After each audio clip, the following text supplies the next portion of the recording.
Thank you so much, Kawala. Bonjour, bon après-midi à vous tous à Nairobi. Je suis très, très honoré et très heureux d'être là avec vous. Est-ce que vous m'entendez? Eh bien, 100%. Super. Alors, je suis très heureux d'être avec vous aujourd'hui et désolé de ne pas être en présentiel avec vous à Nairobi. J'aurais tellement souhaité être là. Mais la seule raison pour laquelle je n'ai pas pu me joindre à vous, c'est que je parle ce matin, il est 6h32 ici, je parle ce matin de Boston, dans le Massachusetts, où je suis venu pour la graduation de ma fille. Et voilà pourquoi je ne pouvais pas me joindre à vous, mais j'aurais tellement souhaité y être. Et en fait, je Euh, voudrais commencer mon Al- propos. Oui? Allô? Albert, je vais juste te demander de revenir en anglais. OK, super. Um, Excellent. Thank you so much, Kawala. What an opportunity to address all of you here at the NEDA conference. I was just saying in French that I would have loved to be with you this morning. Unfortunately, I couldn't because I am attending my daughter's graduation in Boston, Massachusetts this weekend. And I wanted to start my keynote speech with a story. March 10, 2020, I got a call from my daughter indeed, and she was telling me that Harvard University has decided to lock down and to close basically, dormitories, and I had to come and pick her up. That was the early days of COVID-19. So my wife and I rushed to Boston, packed her stuff, and brought her back home. It's been more than 2 years that finally we are back to Boston, and this university has now decided to hold a delayed graduation for three classes, 2020, 21, and 22. The reason I'm starting with this story is that the world has been really, at the brink and hopefully coming back. And I say hopefully because yesterday, seeing more than 1,000 people in Harvard Yard celebrating and hugging each other and congratulating each other gave me a little bit of hope that we may be finally exiting from this terrible pandemic that has completely disrupted the world economy and caused so much trouble to you personally, certainly, but to all of our economies as well. We may be coming back. So I have prepared a couple of slides to illustrate my talk this morning, but I'll probably just, forge ahead and tell you what I thought I would be sharing with you here. So what is quite clear from my perspective here is when I was thinking of this talk, I thought I would leave you with really, four important messages and risk a piece of advice. So the first message I would like to leave you with is that sub-Saharan Africa is neither rising nor collapsing. And I know, we've been used or accustomed to those formulas, but it's important to look at the data and really, come up with a clear assessment of what's happening on the continent. And it's neither catastrophism nor, optimism that has no foundation. The second message is that we need in development to focus on opportunities, to focus on possibilities in countries in Africa, and probably less on the constraints, less on what is not working. And I want to challenge you to really start looking at all those constraints we are so good at identifying, look at them as opportunities for change, opportunities for investment, opportunities for advancement. The third message is that in the whole long list of development challenges, I want to call on you to focus on one, and that one challenge is jobs. It's jobs that comes from economic transformation. And I also want to actually challenge you to forget about the color of those jobs. Green, brown, red, or yellow, development actually has never had a color. The fourth message that I would really like to leave you with is that as, as development practitioners, you need to leverage knowledge into action. You need to help generating that knowledge, but you need, most importantly, to help turning it into actions, making sure economic policy is rooted in economic analysis, into proper empirics. And the advice I would like to risk is basically in threefold. One, as you are working in these countries, ask yourself whose agenda you are supporting.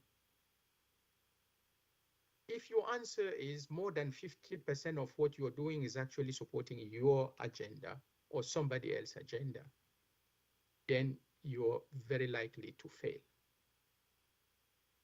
All we know in development now is that unless we support countries' agenda, the likelihood of failure is huge.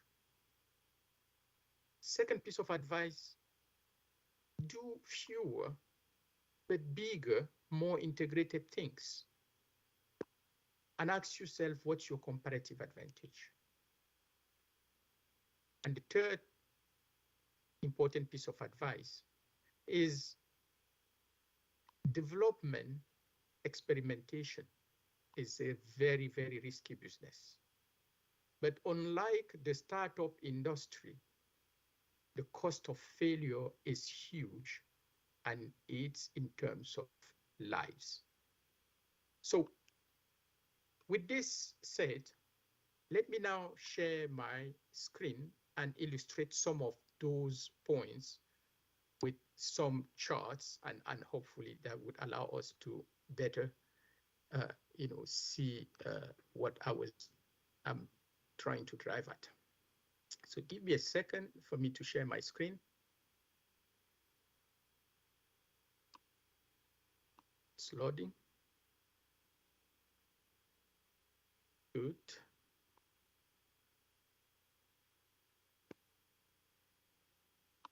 So can you see my screen? Can you see my slide? Yes. Okay, perfect. So let's look at what has happened over the past 10 years, over the past 10 years, but more importantly, what has happened since the Ukraine crisis. To start, Africa is really facing a perfect storm, a combination of what I call the 3C crisis: climate, conflict, and COVID. And what we have seen now in terms of Ukraine crisis is coming in the second C, the conflict C, and it's actually just amplifying issues that our economies were already facing. Some of them are macro economics, others are more micro. And just since the beginning of the Ukraine crisis, what we have seen is a huge increase in commodity prices. And the war in Ukraine will just exacerbate tensions that we're already observing on inflation. Food inflation was already high before the Ukraine crisis in Africa, and this has accelerated things. And we have already been seeing serious vulnerabilities when it comes to debt before the Ukraine crisis. It's going to continue, and we will be also, observing a huge impact on a potential impact on civil strife. Most of the impact of the Ukraine crisis will not be in terms of growth, and as I will show you, in a minute, but it will be in terms of affecting the vulnerable populations, especially in urban areas. And that's why the biggest risk, beyond the risk of stagflation, inflation in low growth period, the biggest risk is going to be one of potential civil strife, because it affects the population of cities more than those in rural areas whose consumption basket do not necessarily include imported grain or imported food. However, with the concomitant increase in all commodity prices, we're also seeing huge increase in oil, refined oil that is imported by countries.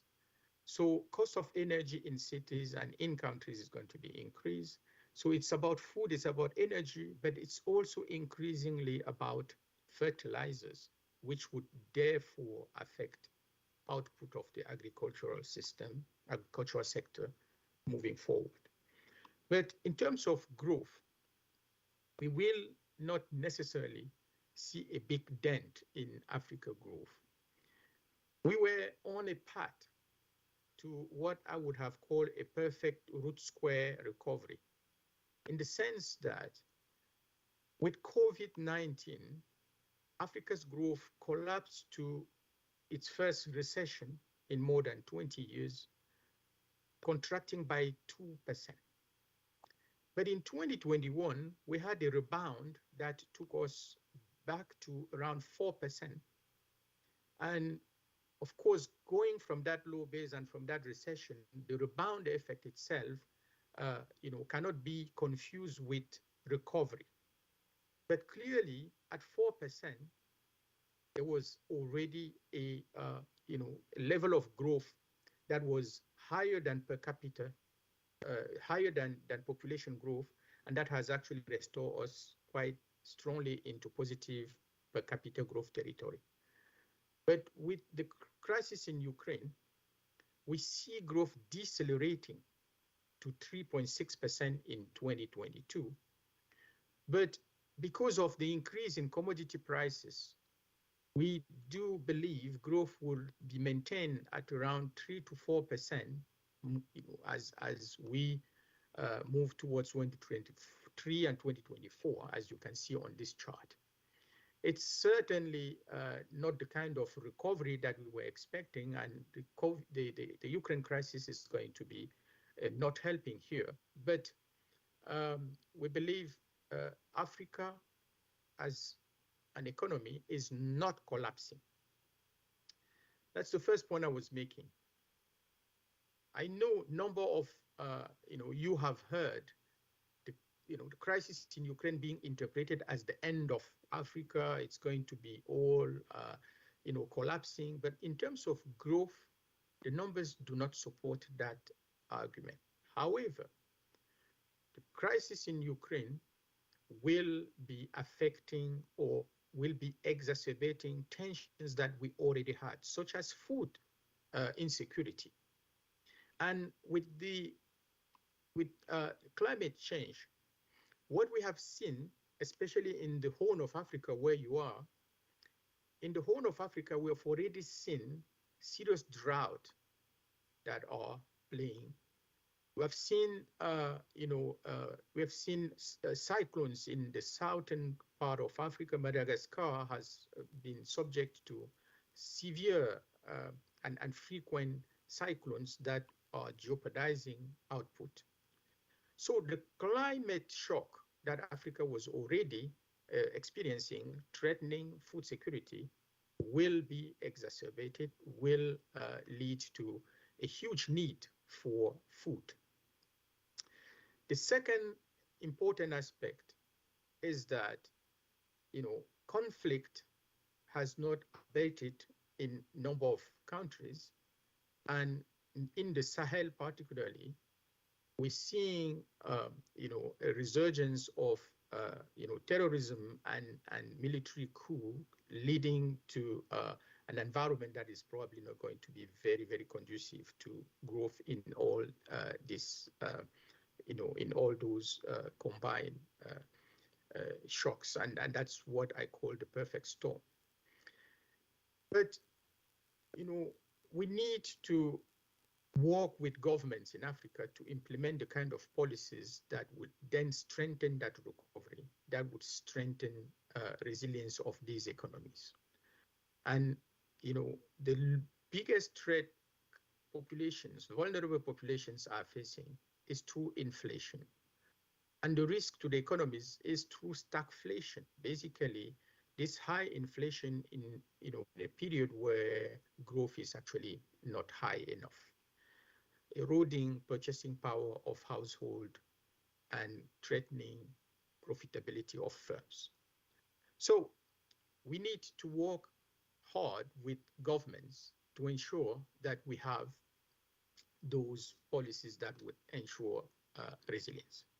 Now, to my second point on seeing opportunities, I like to believe that, development professionals are extremely good at listing the constraints and the problems and how nothing is working, or I like to see those constraints that we identify as opportunities.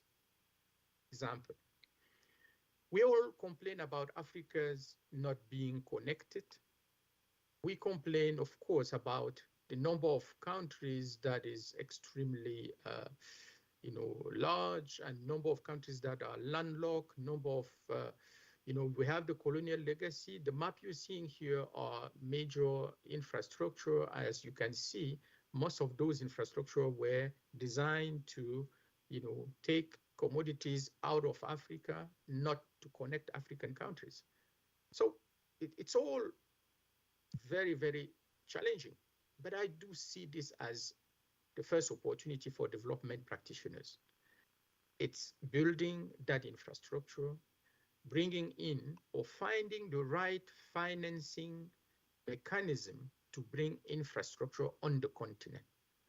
Because currently the gap in infrastructure is huge.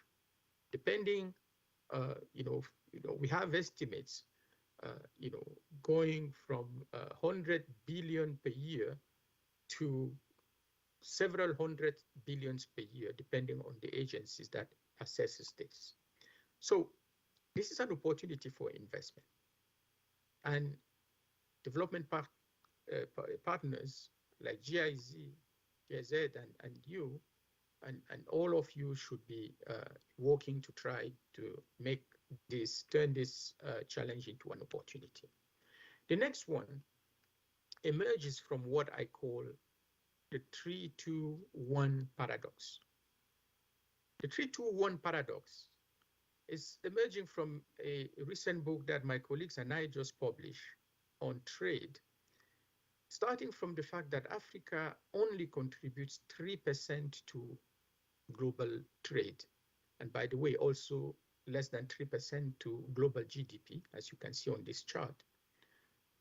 Africa only contributes 2% to global exports and only 1% to global exports of manufacturers.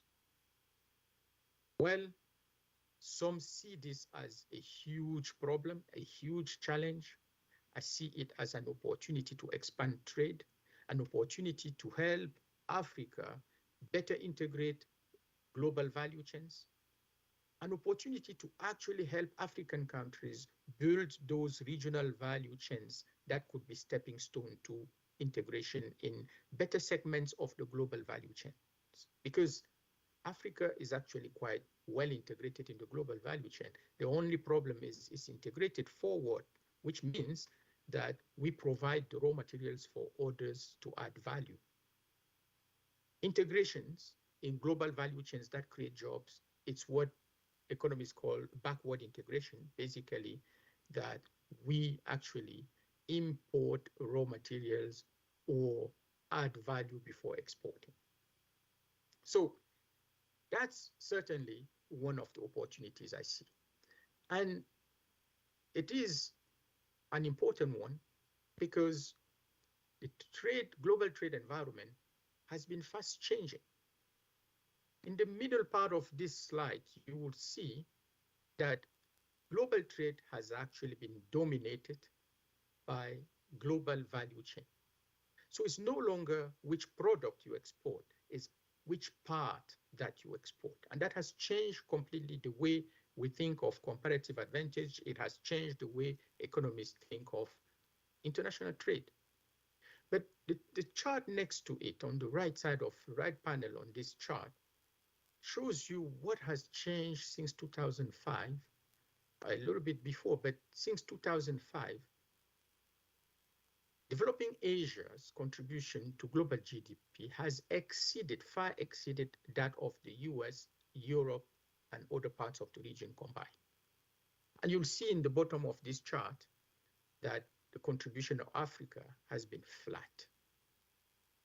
Question is, how do we take Africa in that upward sloping curve that developing Asia has taken?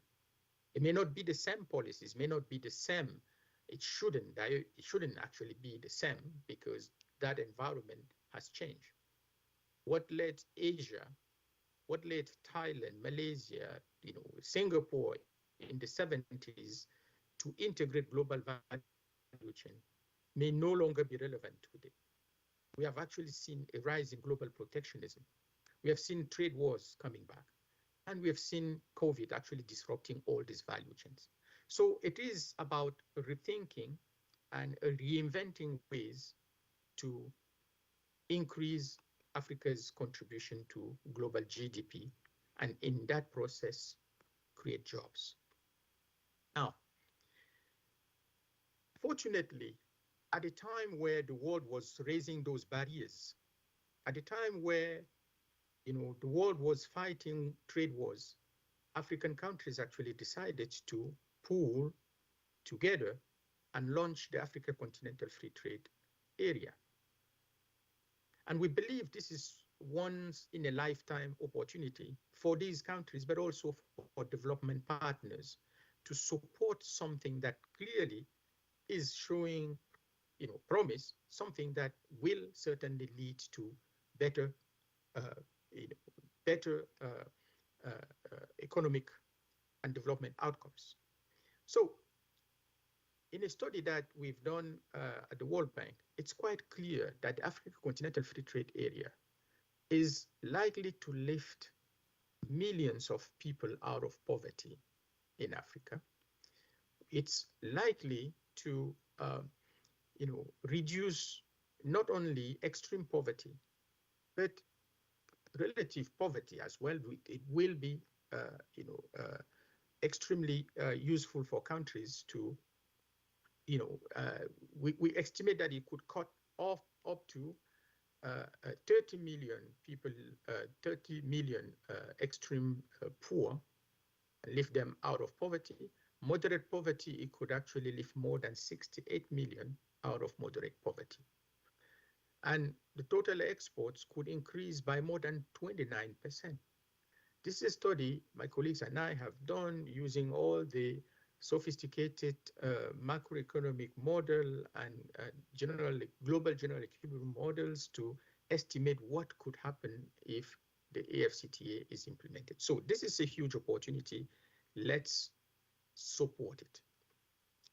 The third opportunity that I see is the digital economy. The digital economy has clearly been one of the silver linings of out of COVID-19. We have clearly established now that the digital economy is not only a fad. Years ago, when we presented the strategy, the development strategy for the Africa region at the board, we were actually receiving questions asking us if the digital is not a luxury for Africa. That was 2018. I think by now, I hope nobody is no longer asking those questions. COVID has clearly established that digitalization is not a luxury, it's more than a necessity.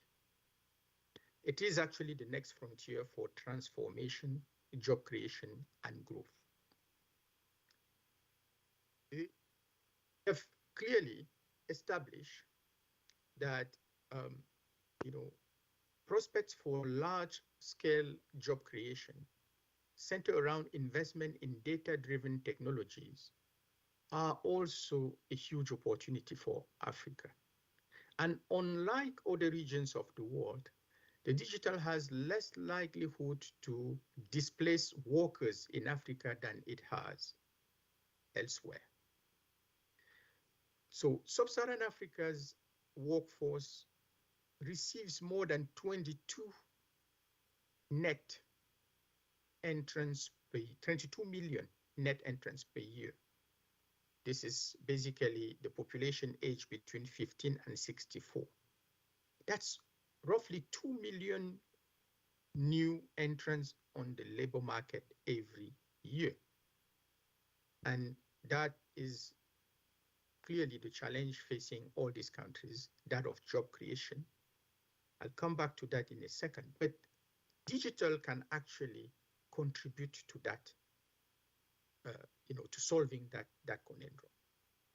Digitalization is critical requirement to raising productivity and creating jobs. We have found in recently done studies in my office that firms in Africa that are using digital technologies generate better jobs and more jobs, including for lower skilled workers.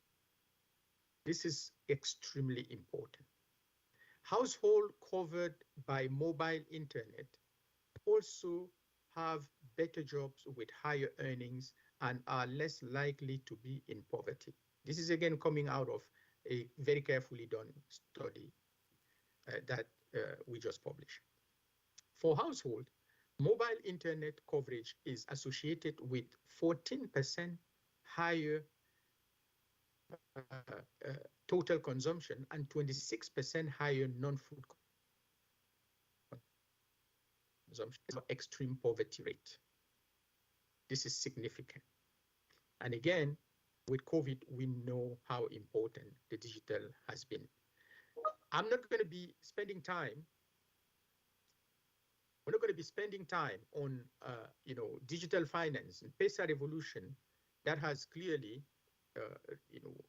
emerged from where you're sitting now in Kenya. But it's also one of the areas that has proven that Africa can actually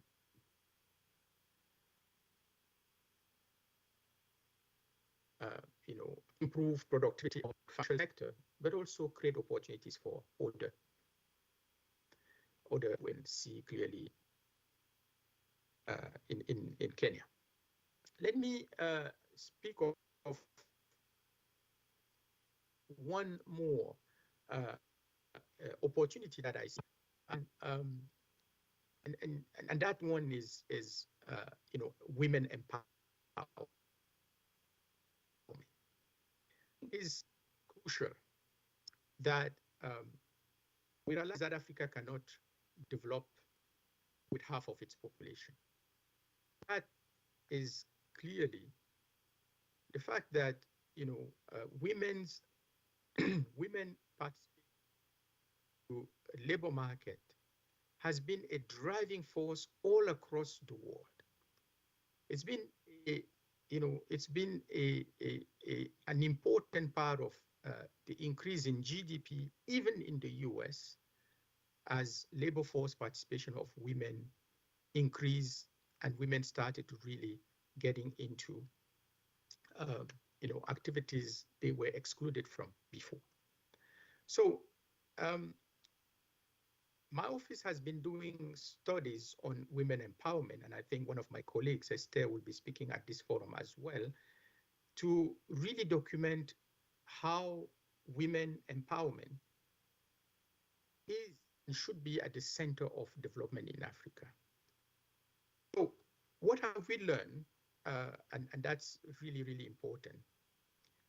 I think that we have done have shown that, you know, um, there are clear, I mean, one very important finding of those studies is that unlike the rest of the world, African women are actually more likely to be entrepreneurs than men. And this is something that is extremely important, which means development should be about supporting those women to remove constraints around their activities because they actually happen to be less productive. Their activities, their firms are less productive than those run by men. Not because women are not able, but because of different type of constraints that are preventing women to have access to the same financing, for example, like men. So it is important to really support women in their activities. Now, um, we can also, you know, help women prioritizing, can also help women boost their earning, and it we can do so by helping them improve productivity of their businesses. There is a productivity gap, and closing that gap alone would certainly increase your profits and your income. So I'm listing here a number of opportunities in which we should invest. But I will not stop speaking of women until I mention that beyond gender, I think the most important policy action is to invest in the girl, invest in the little girl, because we do have evidence that an additional year of secondary education for girls is probably the most important determinant of well-being, of the well-being of her children, but also of fertility. So investing in the young girl in Africa is certainly going to be one of the most important opportunities to empower women in the future. Let me, also talk about climate change. I said my 3C, the 3C constraints were climate, conflict, and COVID.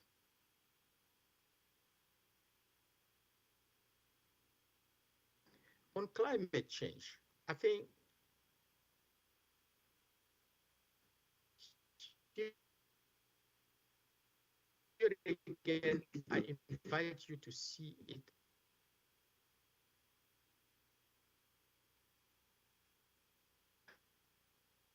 as an opportunity.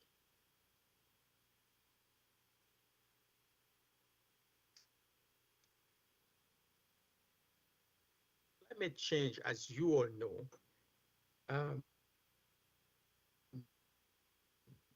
is affecting our lives. The frequency of high and I think it is clear that from the western coast where we see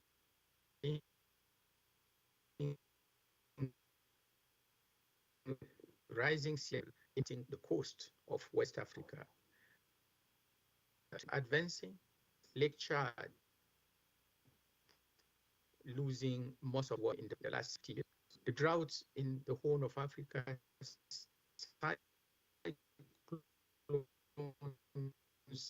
in the southern Africa is not contributing.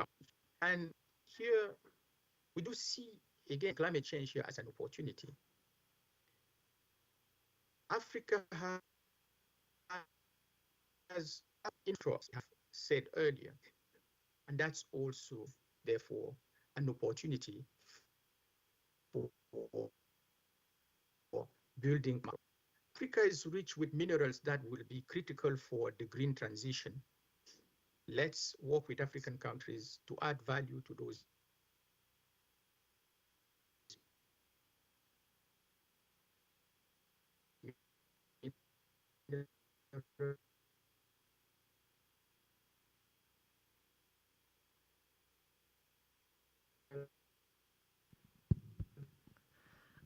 Dr. Zeufack, I don't know whether the connection challenge is on to our end or on exploit yours. them in a climate-friendly way. Let me look at the To technical create team. jobs for the African youth and Can't hear me at all. that Africa plays its full role in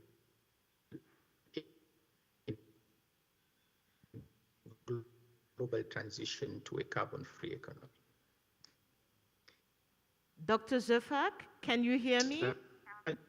Yes, yes, absolutely. I can hear you. Okay, we are having a little bit of a connection challenge. I'm not sure whether it's our end or yours. I would suggest one that maybe you stop sharing the slides, and we see if we get a better transmission from you. Okay, let me.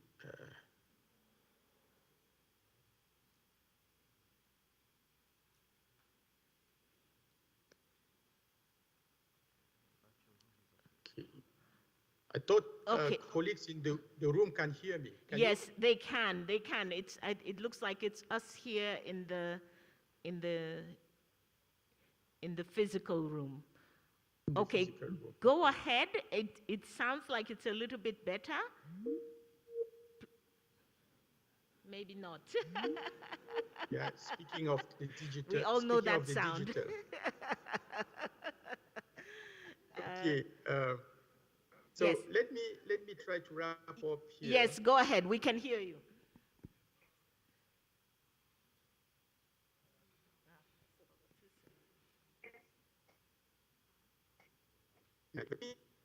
What I thought would be the most important thing you can do, which is focusing on economic transformation and jobs.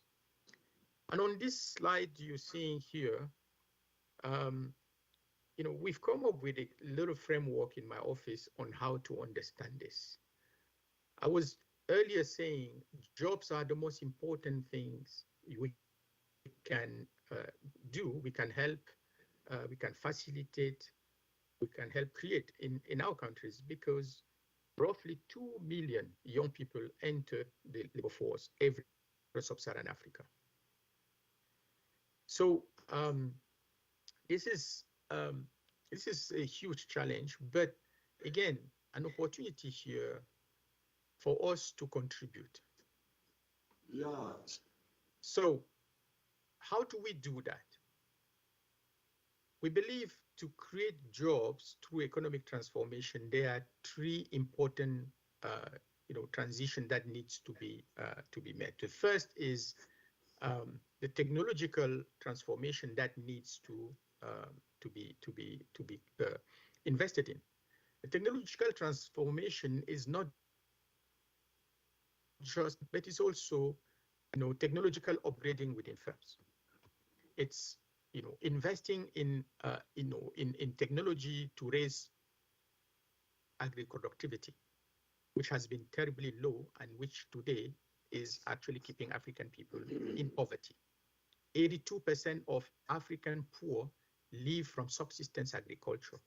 So we would agree that if we are to eradicate poverty, we would have to change the way Africa does agriculture.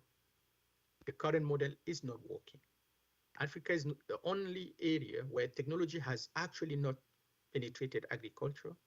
Africa is the only area where irrigation has not penetrated Africa's agriculture, and most of people in agriculture only rely on the rain, a rain that is actually becoming more and more scarce. So we need to invest a little bit more into bringing technology into Africa's economy, digital, but also clearly basic technologies that are on the shelves elsewhere, right? Irrigation and mechanization as basic as that. Second transformation is the sectoral transformation, which is basically, uh, you know, uh, allowing manufacturing and services to create more jobs that are higher productivity and therefore pull more people out of agriculture, more poor people out of agriculture to take up those jobs in manufacturing and services that have higher productivity. This is an area where Germany can actually help. And the recent settling of, you know, uh, car assembly plants across Africa, the plans to do so is actually the right move forward. That would help to launch the manufacturing pad and certainly lead to more services around the automotive value chain, which could be actually a regional value chain. The third transformation that is needed is the spatial transformation, which calls on investment in urban areas.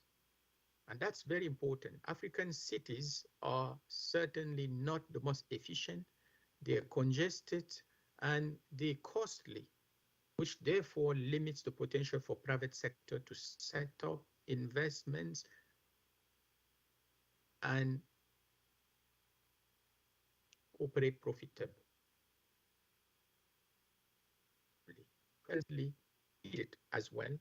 And building smart cities, building climate friendly cities are all part of the possibilities. So as foundation in this framework, we have the need for infrastructure. We have talked about it.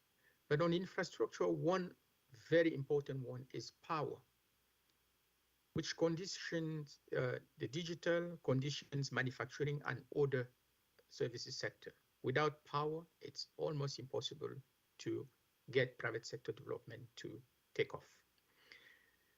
But we also need to build strong institutions. And when I say institution, it's both institutions to manage the macroeconomy, strong central banks to manage inflation, strong ministries of finance to do a proper fiscal policy um, that would certainly lead to more resilience in our economies.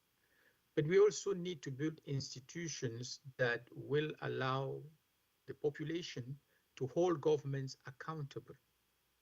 Parliaments. We need to build institutions of restraint that would allow good governance and fight corruption in countries. And I think that's the framework that we have come up with. But I would uh, I would just want to say you've been as development partners facing with so many constraints, so many issues to handle. And I know new agendas keep piling up. And today we shift from one end to the other. But I'm here calling on you to stay focused on jobs. Use jobs as the organizing framework for your work. Use jobs as the metric by which you measure your actions. Most of the things we do are important, but what is the most critical at this point in time, and that has impact on other outcomes, such as poverty, is a well-paying job, is a productive job. So the last thing I would like to say is you need to leverage knowledge. As I was saying earlier, experimentation in development is a very risky business. But oftentimes in Africa, we try so many solutions that have never worked anywhere, that have never even been tested anywhere. I think we should refrain from doing that because the cost of failure, unlike the IT or the startup industry, the cost of failure is huge and it's terrible. We have been experimenting things without any basis that they would work. I'll just take one example. What is the difference between a brown and a green job? Where have we seen actually development being entirely green? Why is it that we believe Africa, that hasn't been able to create any significant number of jobs for its population, would now be able to create green jobs for all these 22 million who enter the workforce every year? Where has that worked? Can we actually rely a little bit more on knowledge and not on ideology? And speaking of knowledge, most of the things I've been talking about here came out of a number of publications and books that we have published at the World Bank over the past 6-7 years. And we are presenting some of those in what we have called the Knowledge Festival. On June 1st, I call on you to connect online to follow the presentation of these books. A number of those are handling and discussing topics that are on your agenda as well. Let's leverage knowledge to inform policy design. But more importantly, let's make sure we support the generation of indigenous knowledge and local knowledge in African countries.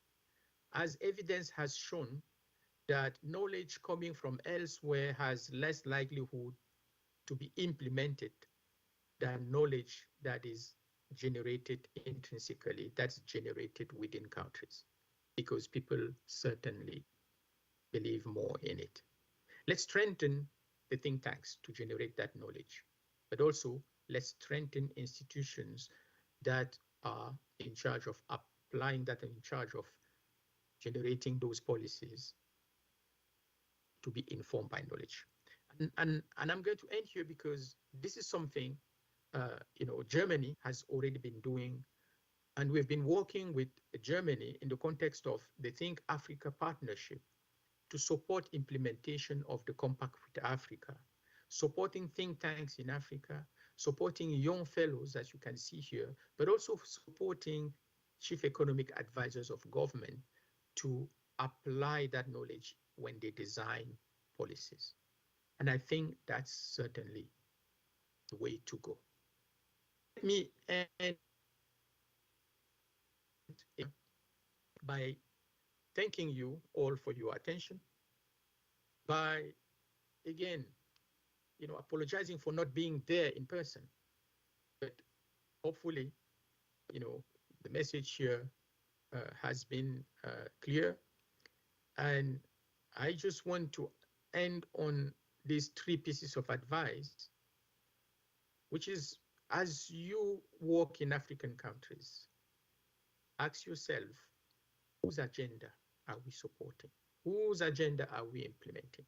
Because experience has shown that when an agenda, a development agenda, is not owned by the country, the chances of success would be very limited.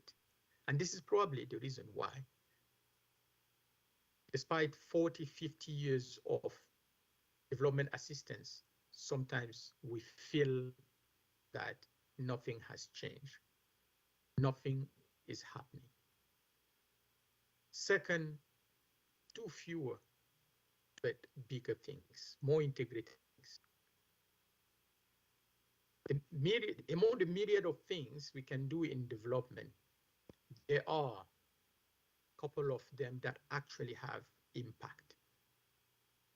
And if you focus on building integrated projects to create jobs in African countries, you will certainly be making good, you will be having an impact. Third, as I said, let's make sure before experimenting a new idea that we leverage knowledge. We ask ourselves if we have the basis for it to work.